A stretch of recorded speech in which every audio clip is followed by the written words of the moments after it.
ಎಲ್ಲರಿಗೂ ನಮಸ್ಕಾರಗಳು. ಪ್ರೀತಿಯ ವಿದ್ಯಾರ್ಥಿ ಬಂಧುಗಳೇ, ಈ ವಿಡಿಯೋದಲ್ಲಿ ಸಮಾಜ ವಿಜ್ಞಾನ 8ನೇ ತರಗತಿ ಭಾಗ 2 ಪರಿವಿಡಿ ಇತಿಹಾಸ ವಿಭಾಗದಲ್ಲಿ ಬರುವಂತಹ 16ನೇ ಪಾಠ ಮೌರ್ಯರು ಮತ್ತು ಕುಶಾನರು. ಈ ಪಾಠದ ಪ್ರಶ್ನೋತ್ತರಗಳನ್ನು ತಿಳಿದುಕೊಳ್ಳೋಣ.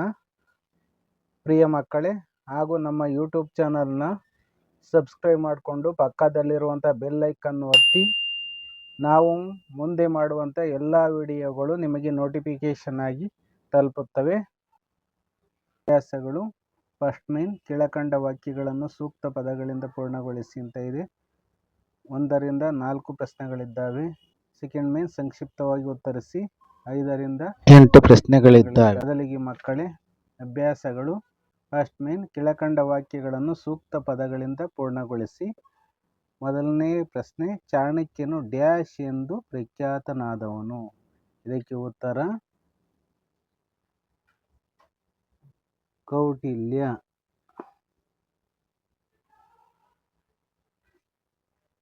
ಚಾಣಕ್ಯನು ಕೌಟಿಲ್ಯ ಎಂದು ಪ್ರಖ್ಯಾತನಾದವನು.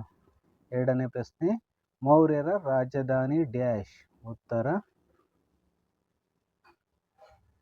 ಪಾಟಲಿಪುತ್ರ.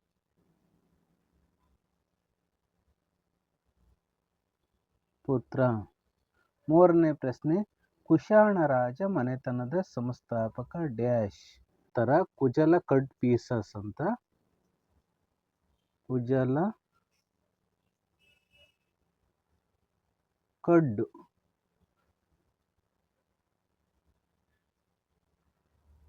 ಕಡ್ಫೀಸಸ್. ಕುಶಾಣ ರಾಜ ಮನೆತನದ ಸಂಸ್ಥಾಪಕ ಕುಜಲ ಕಡ್ಫೀಸಸ್. ನಾಲ್ಕನೇ ಪ್ರಶ್ನೆ, ಕನಿಷ್ಕನ ರಾಜಾಳ್ವಿಕೆಯ ಹೊಸ ಯುಗವನ್ನು ಡ್ಯಾಶ್ ಎಂದು ಕರೆಯುತ್ತಾರೆ. ಉತ್ತರ ಶಕಯುಗ.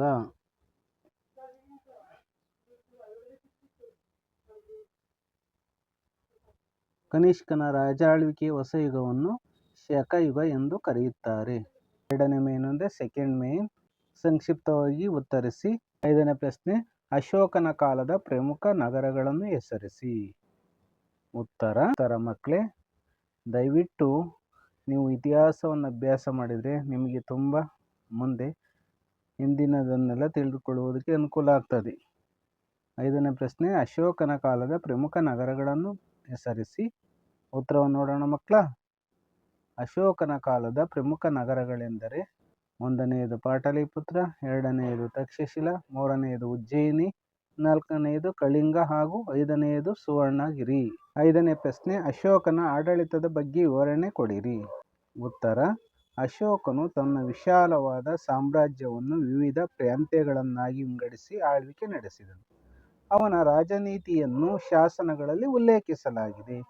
ಇವು ನಮಗೆ ದೊರೆತಿರುವ ಮೊಟ್ಟಮೊದಲ ಶಾಸನಗಳಾಗಿವೆ. ಬೌದ್ಧ ಧರ್ಮ ಪ್ರಚಾರಕ್ಕಾಗಿ ಧರ್ಮ ಮಹಾಮಾತ್ರರನ್ನು ನೇಮಿಸಿದನು. 7ನೇ ಪ್ರಶ್ನೆ, ಕುಶಾಣರು ಯಾವ ಸಂತತಿಗೆ ಸೇರಿದವರು. ಉತ್ತರ, ಕುಶಾಣರು ಯೂಚಿ ಸಂತತಿಗೆ ಸೇರಿದವರು. 8ನೇ ಪ್ರಶ್ನೆ, ಕನಿಷ್ಕನ ಸಾಮ್ರಾಜ್ಯದ ವಿಸ್ತರಣೆ ಎಲ್ಲಿಯವರೆಗೆ ಹರಡಿತ್ತು. ಉತ್ತರ, ಭಾರತದಲ್ಲಿ ಕನಿಷ್ಕನ ಆಳ್ವಿಕೆಯ ವ್ಯಾಪ್ತಿಯು ದಕ್ಷಿಣದ ಸಾಂಚಿ ಹಾಗೂ ಪೂರ್ವದ ಬನಾರಸ್ಸಿನವರೆಗೆ ಹರಡಿತ್ತು. ಮಧ್ಯ ಏಷ್ಯಾವನ್ನು ಒಳಗೊಂಡ ಇವನ ಆಳ್ವಿಕೆಯು ವಿಶಾಲವಾದ ಸಾಮ್ರಾಜ್ಯವನ್ನು ಹೊಂದಿತ್ತು. ಮಕ್ಕಳೇ, ಈ ವಿಡಿಯೋದಲ್ಲಿ ಇದುವರೆಗೂ ಅಭ್ಯಾಸಗಳು ಫಸ್ಟ್ ಮೇನ್ ಕೆಳಕಂಡ ವಾಕ್ಯಗಳನ್ನು ಸೂಕ್ತ ಪದಗಳಿಂದ ಪೂರ್ಣಗೊಳಿಸಿ ಉತ್ತರಗಳನ್ನು ತಿಳಿದುಕೊಂಡಿದ್ದೇವೆ. ಹಾಗೆಯೇ ಸೆಕೆಂಡ್ ಮೇನ್ ಸಂಕ್ಷಿಪ್ತವಾಗಿ ಉತ್ತರಿಸಿ ಈ ಎಲ್ಲ ಪ್ರಶ್ನೆಗಳಿಗೆ ಉತ್ತರಗಳನ್ನು ತಿಳಿದುಕೊಂಡಿದ್ದೇವೆ.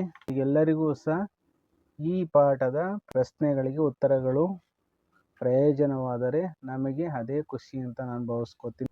ಈ ವಿಡಿಯೋವನ್ನು ಆದಷ್ಟು ನಿಮ್ಮ ಗೆಳತಿಯರೊಂದಿಗೆ ಹಂಚಿಕೊಳ್ಳಿ ಹಾಗೂ ನಮ್ಮ ಯೂಟ್ಯೂಬ್ ಚಾನಲ್ನ ಸಬ್ಸ್ಕ್ರೈಬ್ ಮಾಡಿಕೊಳ್ಳಿ.